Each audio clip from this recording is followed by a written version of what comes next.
काशी में 80 घाट पर तुलसीदास रोज रामचरितमानस को गाते थे। एक बार गोस्वामी प्रातःकाल शौच करके आ रहे थे तो कोई एक प्रेत से इनका मिलन हुआ। उस प्रेत ने प्रसन्न होकर गोस्वामी जी से कहा कि मैं आपको कुछ देना चाहता हूं। गोस्वामी जी बोले, भैया हमारे मन में तो केवल एक ही चाह है कि ठाकुर जी का दर्शन हमें हो जाए। उस प्रेत ने कहा कि महाराज, मैं यदि दर्शन करवा सकता तो अब तक मुक्त न हो गया होता। मैं खुद प्रेत योनि में पड़ा हुआ हूं। तुलसीदास जी बोले, फिर भैया हमको कुछ नहीं चाहिए। तो उस प्रेत ने कहा, सुनिए महाराज, मैं आपको दर्शन तो नहीं करवा सकता, लेकिन दर्शन कैसे होंगे उसका रास्ता बता सकता हूं। तुलसीदास जी बोले कि बताइए। प्रेत बोला, आप जहां कथा कहते हैं बहुत सारे भक्त सुनने आते हैं।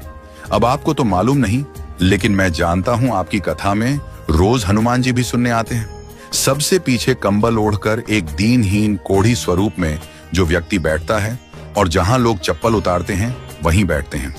उनके पैर पकड़ लेना वह हनुमान जी ही हैं। गोस्वामी जी बड़े खुश हुए। आज जब कथा हुई तो गोस्वामी जी की नजर उसी व्यक्ति पर थी और जैसे ही वह आया और बैठा तो गोस्वामी जी दौड़ पड़े और जाकर चरणों में गिर गए। गोस्वामी जी बोले, महाराज आप सबसे छुप सकते हो, मुझसे नहीं। अब आपके चरण तब तक नहीं छोड़ूंगा जब तक राम से नहीं मिलवाओगे। यह कहा तो हनुमान जी दिव्य स्वरूप में प्रकट हो गए। तुलसीदास जी बोले, कृपा करके राम से मिलवा दो, अब और कोई अभिलाषा नहीं है। हनुमान जी बोले कि आपको राम जी जरूर मिलेंगे, लेकिन आपको चित्रकूट चलना होगा।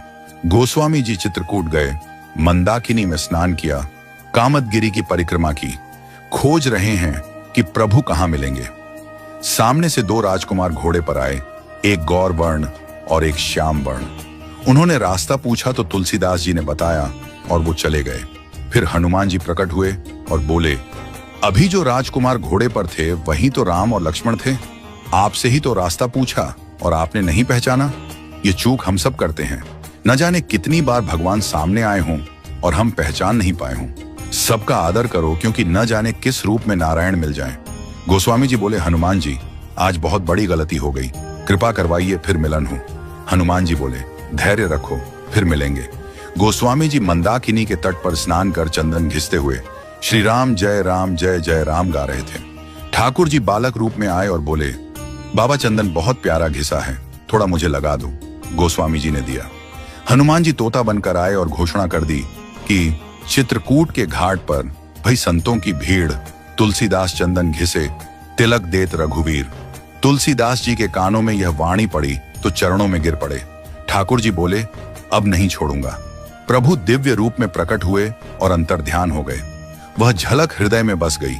फिर कोई अभिलाषा न रही। परम शांति और आनंद मिल गया। राम की शरण में आराम है, राम राम कर ले। इस प्रकार तुलसीदास जी का राम से मिलन हनुमान जी ने करवाया।